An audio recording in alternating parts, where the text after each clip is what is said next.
Today we're going to look at one of the most iconic firearms from one of the most iconic periods in American history, the West, and the 1873 Winchester, which I always thought it was kind of interesting that the West, a direction, is also a time period, but it is. And typically you think of the West as being post-Civil War, pre-1900s.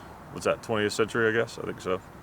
That's kind of the time period you think of being the West, especially the 1870s and the 1880s especially. And this gun coming out in, guess when? 1873.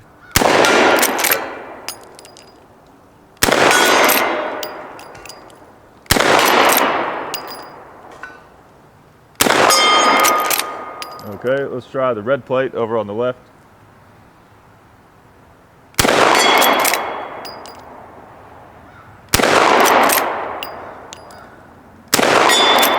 Okay, let's try the small red plate there in the middle on the left side with the little target swing.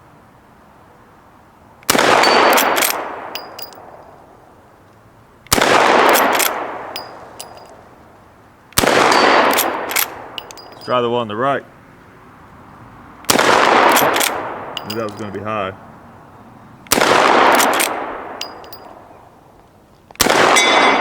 All right, I believe that was it. Look at that.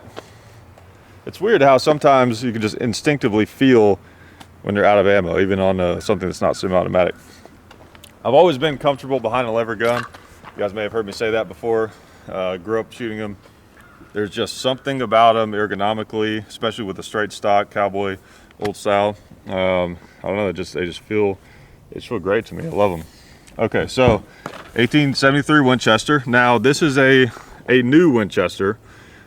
This is one of the ones that they reintroduced in 2013, around there.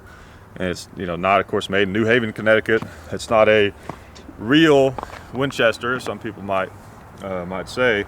It's made in Japan by Moroku. When it comes to things that are manufactured in Japan, Japan doesn't have the same connotation that made in China does. Usually when something's made in Japan, you think it's probably it's quality more than likely, especially these days. I'm sure that's changed over the years, but when I see something made in Japan, I think it's probably pretty decent. So the original 73s, they actually made almost 750,000 of those things from 73 up until 1919.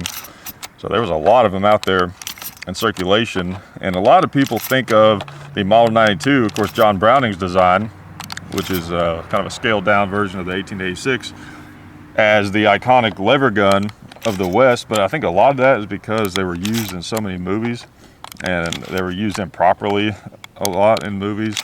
You'll see a Western and they'll stupidly say what time period it takes place. It'll be 1876 or something like that, and then you'll see a bunch of people obviously with Model 92s, because you got the big locking blocks up there. They're very, very different looking lever guns, but this is what they would have had. For most of what we think of the Western era, they would have had these, and they would have had 1866s probably, a few Henrys.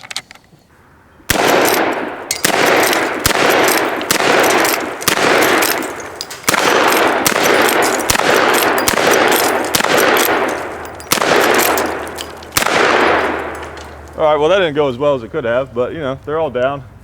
Let's take out a 2-liter.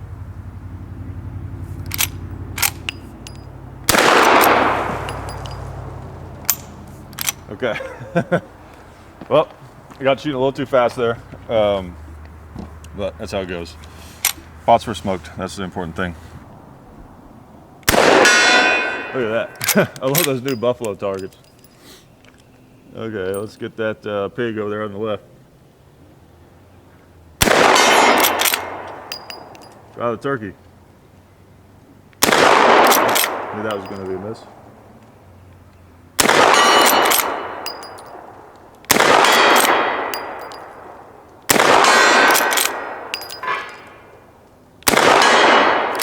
That ram does not want to fall.